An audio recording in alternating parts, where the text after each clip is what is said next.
Lissolo. Parlez-nous de vous. Lissolo. Un invité de marque sur le grill. Lissolo. 10 minutes pour tout savoir sur son travail.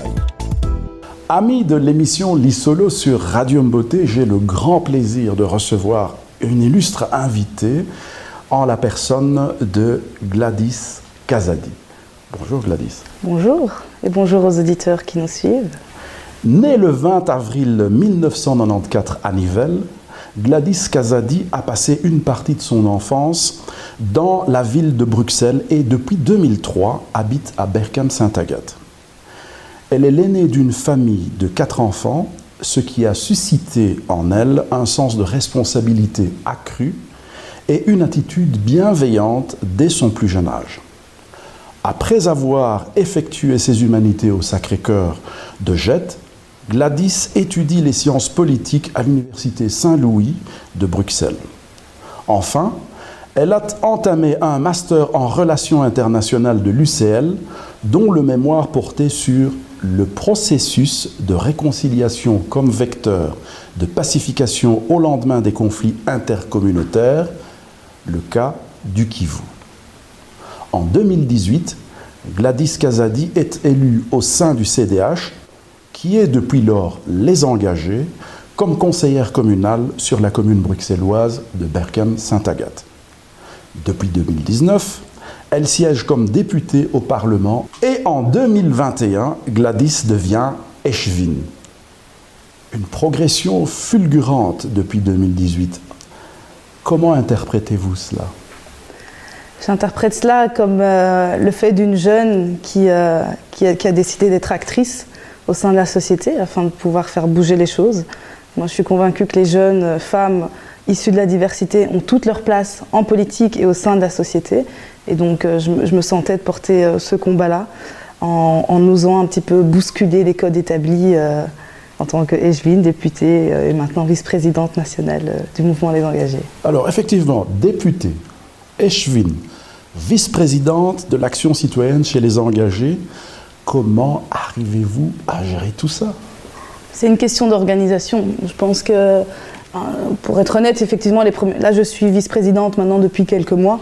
Voilà, il faut toujours un petit moment d'adaptation, mais une fois que la machine est lancée, on se réorganise, aussi bien au niveau familial, au niveau de l'organisation de l'agenda, etc. Mais donc tout est une question d'organisation et bon, moi j'ai la chance d'être bien entourée. Ce qui me permet donc d'accomplir mes missions, mon engagement politique à 200% en fait. Ok. Alors, le parti a changé de nom. On est passé du CDH aux Engagés.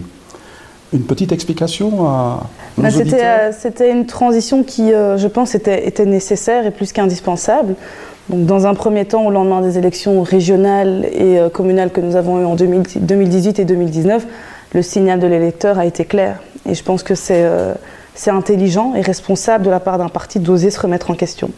On a reçu une claque au lendemain de ces élections et donc on a décidé de retravailler notre programme, de retravailler notre vision de la société en décidant de venir au plus près du citoyen, de revenir auprès de la société civile, de qui on s'était peut-être un peu trop éloigné ces derniers temps. Donc c'est un travail qui a été fait pendant plus de 2 ans, qui continue maintenant, parce qu'on a décidé de passer à un mouvement, parce qu'on veut garder ce lien, parce qu'on se rend compte qu'il est nécessaire si on veut pouvoir le mieux possible répondre aux enjeux actuels et futurs.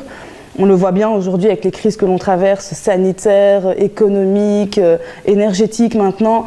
Voilà, la réponse que pouvaient donner les partis traditionnels à l'époque ne correspond plus aujourd'hui aux attentes. Et donc voilà, je trouve que c'est un travail important qui a été fait par le CDH, qui est maintenant Les Engagés. Donc bien plus qu'un parti, nous sommes devenus un mouvement. Et ici, la dynamique, c'est vraiment de puiser notre source de la base des citoyens, parce que c'est des citoyens qui, à travers leur réalité locale, sont capables, et les associations, bien évidemment, de relayer les préoccupations du terrain et nous permettre de mieux pouvoir les relayer ensuite, nous, politiques, au sein des instances. Alors, Les Engagés, un mouvement, un parti politique, Les Engagés vis-à-vis de la population ?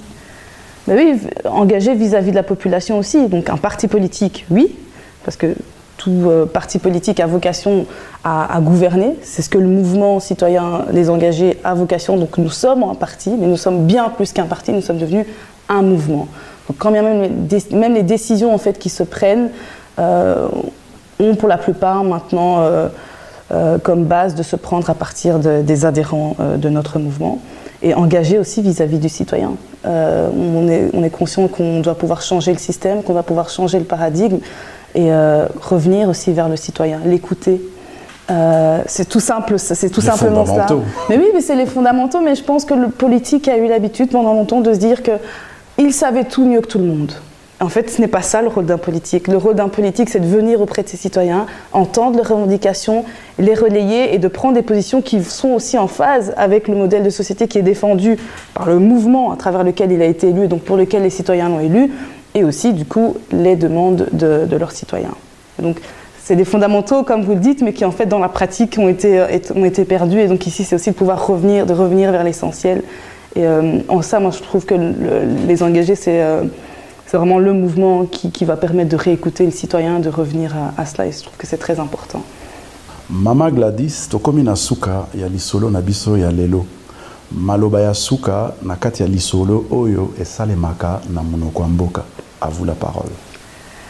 Bon, ce que nako loba, c'est que bon hésiter à contacter ngate, ceux qui besoin na ba question ou ba problème, nako sala, ce que nako kiko sala pour nako relayer, orienter bino et voilà, naza élu na binopé, donc boye bah vraiment que beaucoup compter sur un gars.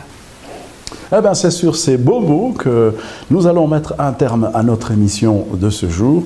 Et comme d'habitude, si vous voulez écouter notre radio, vous tapez dans votre navigateur www.mbote.be, ça c'est pour écouter la radio. Sinon, vous pouvez nous suivre sur nos réseaux sociaux, donc nos différentes plateformes que sont Facebook, Instagram et TikTok. Et enfin, pour terminer, nous vous le recommandons vivement, abonnez-vous à notre chaîne YouTube. Que la paix des ménages soit avec vous.